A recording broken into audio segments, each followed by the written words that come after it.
The night was heavy with silence, the kind of silence that does not calm, but unsettles. After 10 years of war, the plain before Troy was finally empty. The campfires of the Greeks, once scattered like stars across the shoreline, were gone. No voices, no clash of shields, no neighing of horses or creak of chariots. Only the wind brushed against the high gates, carrying with it the faint smell of ash from abandoned cooking pits. On the battlements, Trojan sentries leaned over the walls, blinking into the darkness. Below them, in the moonlight, loomed a shape unlike anything they had ever seen. It was enormous, towering, fashioned of timber. Its head stretched high as though sniffing the air. Its body swelled with curves of polished wood, and wheels stood under its hooves.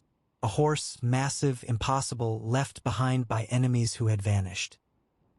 The guards whispered, some crossing themselves with charms against evil, others laughing nervously. The war had ended, perhaps.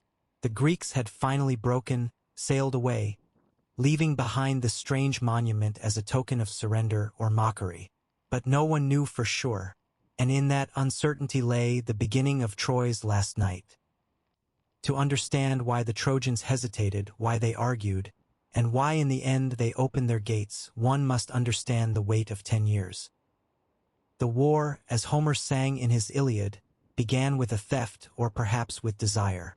Paris, prince of Troy, carried off Helen, wife of Menelaus of Sparta. Whether she went willingly or was taken by force, the insult was enough to ignite 1,000 ships. The Greeks crossed the sea, besieging Troy with their greatest heroes: Achilles, Odysseus, Ajax, Agamemnon. Yet walls can outlast rage. Troy's fortifications were legendary, said to be built by gods themselves, rising high and smooth above the Scamander plain. For a decade, the Greeks battered themselves bloody against them. They raided the countryside, they starved villages, they fought battles on the beaches, but the gates of Troy held firm. Even the death of Hector, the city's greatest warrior, had not broken its spirit. Inside, the Trojans endured. They buried their dead, patched their walls, prayed to their gods. They had seen every stratagem the Greeks could muster: surprise assaults at night, towering siege towers, endless volleys of arrows. None had succeeded. By the war's 10th year, both sides were exhausted. Families torn apart, fields burned, heroes slain. And yet the Greeks remained, unable to conquer. It was at this breaking point that cunning mattered more than courage. Among the Greek commanders, none was more renowned for cleverness than Odysseus, king of Ithaca. Unlike Achilles, who fought with raw fury, or Ajax, who relied on brute strength, Odysseus had always preferred wit. He was the architect of words, the master of ruses, and when force could not bring Troy down, he turned to deception. According to later sources, it was Odysseus who proposed the idea of constructing something so unusual, so imposing, that the Trojans themselves would invite it inside. The plan was not born overnight. The Greeks debated furiously. Could such a trick truly succeed where 10 years of bloodshed had failed? Would the Trojans be so foolish as to drag a foreign object through their own gates? And yet, the brilliance of the scheme lay precisely in its audacity. The form of a horse was no accident. For the Trojans, horses were sacred, associated with Poseidon and with their own martial pride. A colossal horse, presented as an offering, could be passed off as a dedication to the gods, perhaps to Athena, protector of war and wisdom, or to Poseidon, lord of horses and the sea. It was an image that would appeal to Trojan vanity, a gift that seemed too magnificent to destroy. The task of building this monument fell to a craftsman named Hippias, famed among the Greeks for his skill with tools more than with weapons. Guided by Athena, as legend said, he labored to shape the structure. The timber creaked as the frame rose higher, ribs of oak forming a hollow belly vast enough to hide dozens of men. The surface was polished, smooth to gleam in the sunlight. Wheels were attached to its feet, so it could be dragged by ropes toward the city walls. Inside, space was carved for warriors, hand-picked veterans, men who could fight in tight quarters and endure long silence. Sources differ on their exact number. Some say a few dozen, others nearly 100. But among them were names that resounded in Greek legend: Odysseus himself, Menelaus, Diomedes, and others who had endured the long war. These were not expendable soldiers. They were champions. The plan demanded nothing less, for once inside the walls, the margin between success and slaughter would be razor-thin. Still, deception required more than wood and bravery. The Greeks needed a story. If they simply left the horse behind and sailed away, suspicion might be enough to doom the ruse. And so they turned to another weapon: lies. They left behind a single man, Sinon, a Greek, but one chosen for his cunning tongue. His task was perilous: to sell the story to the Trojans, to weave a tale so convincing that doubt would be silenced. He would claim that the Greeks had built the horse as a sacred offering to Athena, to atone for their desecration of her temple during the war. He would say the horse had been made deliberately enormous, too large to fit through Troy's gates, so that the Trojans could never bring it inside, never share in its supposed blessing. By planting this thought, he would turn suspicion into temptation. What greater triumph than to prove the Greeks wrong by dragging the horse into their city? Meanwhile, the Greek fleet did not truly depart. They sailed just far enough to vanish from sight, hiding behind the nearby island of Tenedos, waiting for the signal to return. From the walls of Troy, it looked as if the enemy had abandoned the field at last. 10 years of struggle seemed to end in a single day. And so the stage was set. An empty shore, a towering wooden horse, a single Greek left behind with a story to tell. And within the hollow belly of the monument, the breath of armed men holding still, waiting for nightfall. The Trojans woke that morning to find their enemies gone and the strange figure standing alone in the dust. Their gates, unbroken for a decade, now faced no army, only a riddle. And as the people of Troy gathered around the horse, voices rising in argument and awe, the fate of a city balanced on what choice they would make. The morning sun burned off the mist that clung to the Scamander plain. By midday, the entire city of Troy had emptied into the field before the Scaean gate. Farmers, soldiers, women with children pressed to their skirts. All came to see the strange object left by their vanished enemies. Its flanks gleamed where the craftsman's chisels had cut clean. Its head loomed as though watching the walls themselves, and the scent of fresh-cut timber mixed with the dust. Around the horse, voices clashed like swords. Some shouted that it must be destroyed at once. Others cried out that it was a sacred gift, an offering to Athena, and to harm it would be sacrilege. The more cautious asked why the Greeks would leave such a treasure behind if not for a reason. The more reckless laughed, saying the enemy had fled at last and this was proof of Troy's victory. The elders of the city argued, their beards shaking as they shouted across the crowd. The young princes circled the horse, hands trailing across the wood, marveling at its size. Only a few voices spoke with true fear. Among them was Cassandra, daughter of Priam, cursed to see the future but never to be believed. She tore at her hair and cried that the horse was death itself, a trick, a coffin built for the living. But the crowd jeered. They had long grown tired of her wild warnings, dismissed as madness. Then another voice joined the chorus, loud and commanding. Laocoon, the Trojan priest of Poseidon, strode forward with his sons at his side. He raised his staff toward the horse and shouted for silence. Do not trust the Greeks, even when they bring gifts. His words cut across the noise, echoing against the city walls. He urged the people to set fire to the structure, to pierce it with spears, to treat it as the danger it surely was. The crowd wavered. Some nodded, others frowned. Suspicion took root again, and it was then, as if summoned by fate itself, that Sinon was brought before them. The Trojans had found him hiding near the deserted camp, bound and dragged into the city square. His clothes were torn, his face smeared with dirt and ash.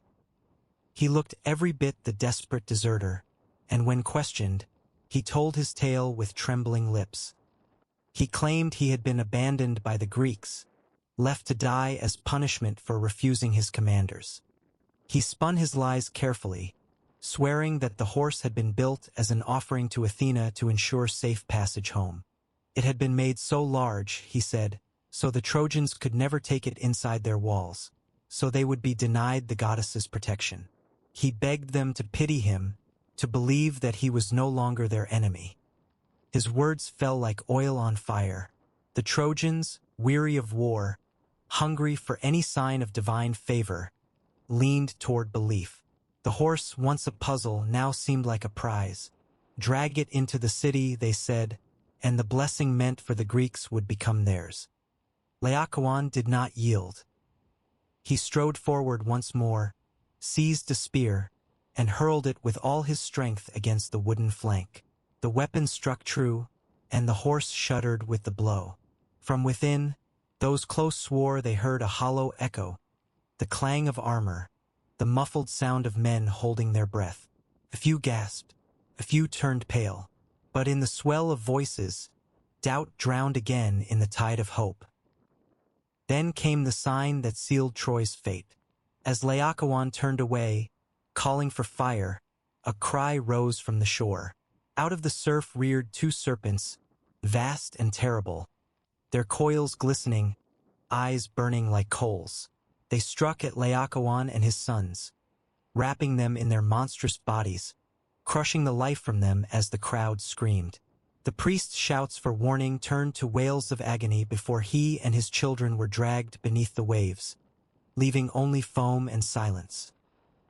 To the Trojans, it was no longer in doubt. The gods themselves had punished Laocoon for striking the horse. The omen was clear. The figure was sacred. To destroy it would be to defy the will of heaven.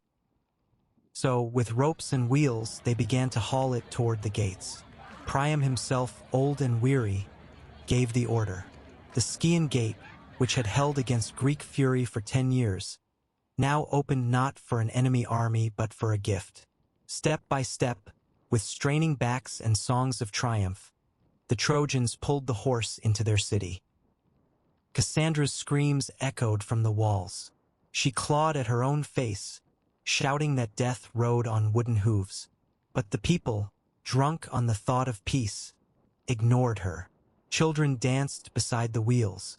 Musicians struck up songs of victory.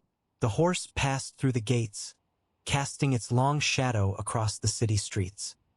And as the sun set behind Troy, the gates closed once more. Inside the towering horse, hidden in its dark belly, Greek warriors sat in silence, their swords clutched tight, their hearts pounding in the stillness. Outside the walls, across the water, 1,000 sails stirred in the night wind. The Greek fleet, hidden behind the island of Tenedos, turned back toward shore. The stage was set.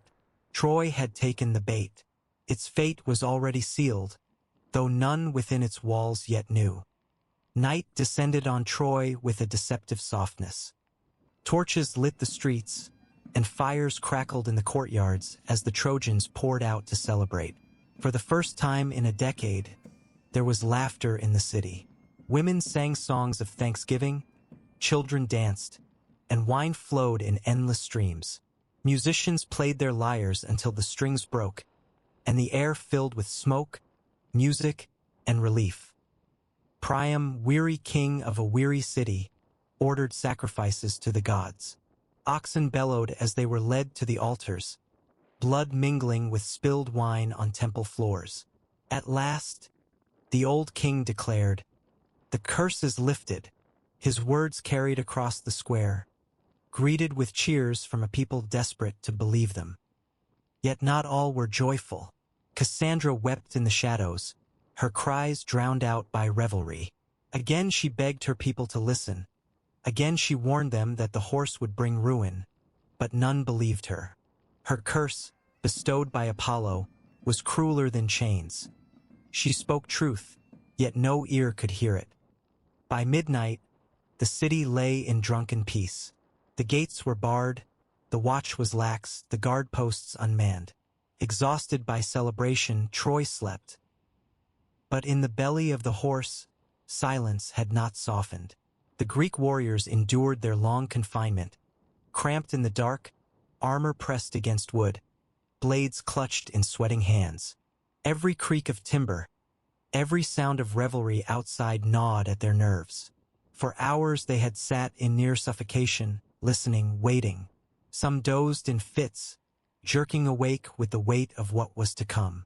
Others prayed to Athena, whose name the deception carried. Odysseus, ever patient, said nothing, but in his mind he rehearsed each step.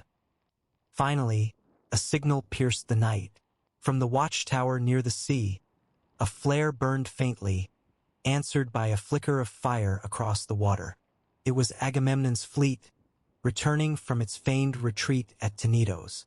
The ships crept forward under cover of darkness, sails furled, oars dipping silently into the black water. Inside the horse, a single panel shifted. With painstaking slowness, a hatch opened, and a figure slid down a rope to the ground. It was Sinon, the Greek left behind to weave lies, who now lit a torch, raising it high as a beacon to the fleet offshore. Then, quietly, he moved through the city, slitting the throats of sentries who dozed against the walls and unbarring the gates. From the horse poured the hidden warriors. Odysseus first, then Menelaus, Diomedes, and the rest. They moved like shadows, spreading through the city in small bands, each with a target. Some headed for the gates, some for the armories, others toward the royal palace. Their sandals made no sound on the stones. When the fleet reached the shore, the full Greek army stormed from the ships. Torchlight glimmered as thousands advanced, and the gates of Troy, opened from within, swung wide to welcome them. By the time the first alarm sounded, the enemy was already inside. The city woke to horror.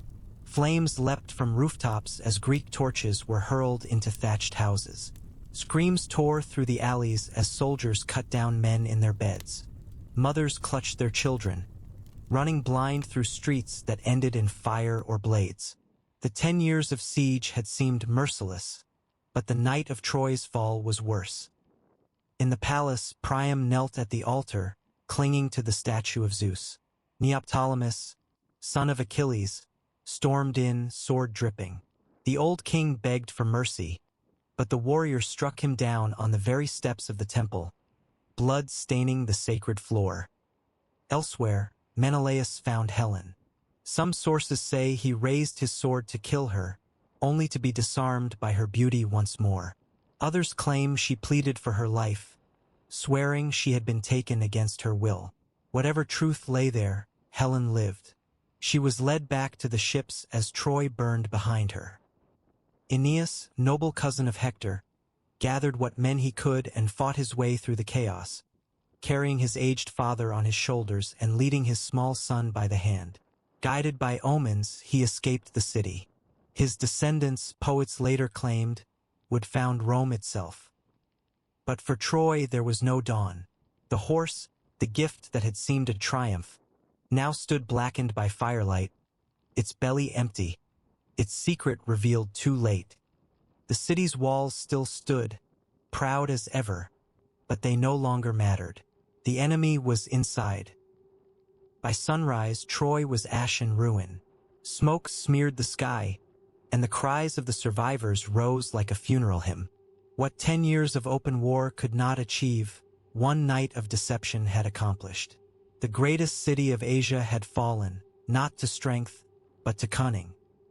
The legend of the Trojan Horse would echo for centuries, told and retold by poets and historians.